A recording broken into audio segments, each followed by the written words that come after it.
I stared at jar 405. It swirled with the deep blue energy of the ocean, a beautiful, terrifying prison. Inside, my brother Elias was trapped, forever bobbing on waves that, to the rest of the world, no longer existed. He was a castaway on the last ghost sea.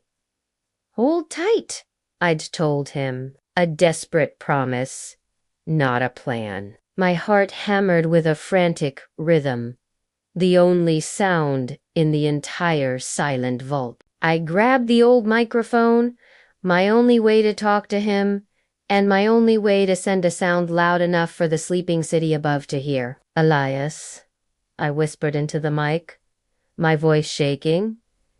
Can you hear me? A muffled, watery shout came back from the jar, amplified through the system. Yes. What are you doing? Let the water out? I'm freezing. I can't just let the water out, I argued, my voice tight. This isn't water. This is the last sound of the ocean. If I release it, it's gone forever. The world loses its soul. A weary, desperate laugh echoed from the jar. The world lost its soul when the sea froze. I don't care about your archive, Cora. I'm drowning on air.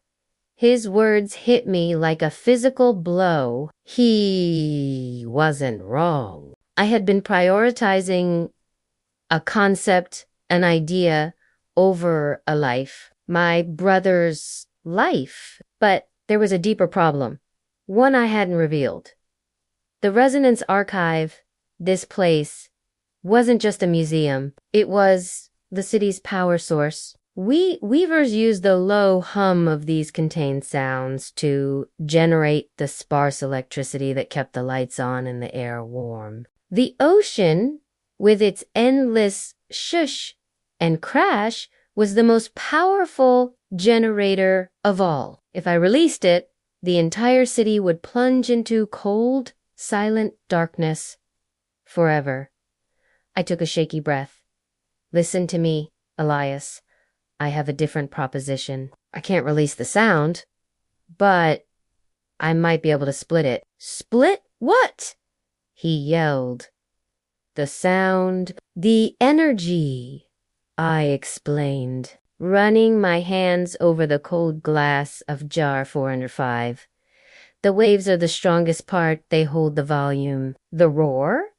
But there's a low, continuous tie-descenda, gentle pull and drag that's what keeps the lights on.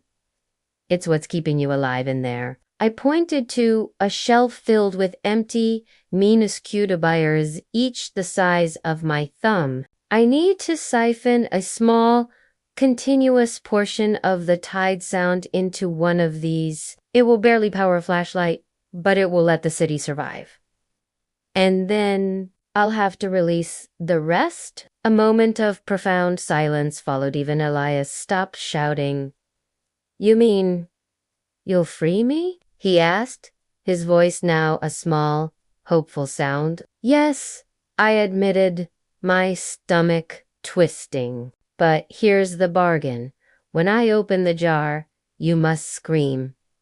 Not in terror, but in triumph. You must release the single, loudest, most intentional sound you can make. Why?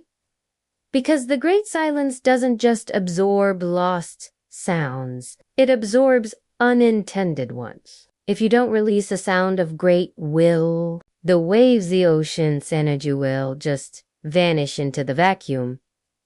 But if you make a sound strong enough, focused enough, ... maybe the force of your scream will create a ripple effect, a wave of intended sound that carries the ocean's energy out into the world before the silence can snatch it. He was quiet for a long time. Then his voice, clear and steady, came through the speaker. I'm a fisherman, Cora. I've known my time was coming since the tide stopped moving. I will scream, but you have to promise me something. If I succeed, if the ocean lives for one more minute, outside this bottle, ... You have to listen to it. For me, for the world. I promise, I choked out, tears finally blurring my vision. I will listen. I took the smallest vial and began the painful, agonizing process of siphoning the low tide sound from the ocean. It was like pulling a thread from a priceless tapestry. The light in the vault flickered violently. The air grew instantly colder. Finally, the vial was full, glowing faintly. I placed it on the floor. Now, for the real sacrifice. I brought jar 405 close to the mic. My fingers found the lid, cold and smooth. Ready, Elias? Ready, Weaver? He replied. Do it now. I gripped the jar. My last hope was that the silence was weak enough and Elias was strong enough. Click!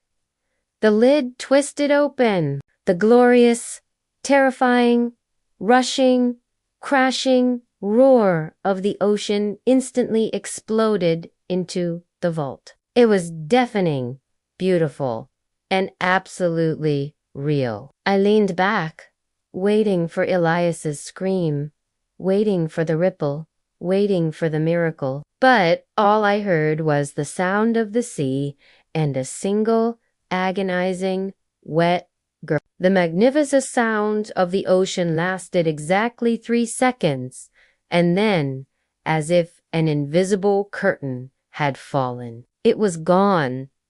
The vault was silent again. The ocean was lost, and Elias was gone. But wait, a sound. A tiny, faint, intentional sound. From the center of the silent room, the vial of siphoned tide zone was shaking. Inside the blue glow, there wasn't a wave anymore. There was a faint, swirling image of a small, wooden fishing boat, and then a voice, a barely audible rasp. I missed the tide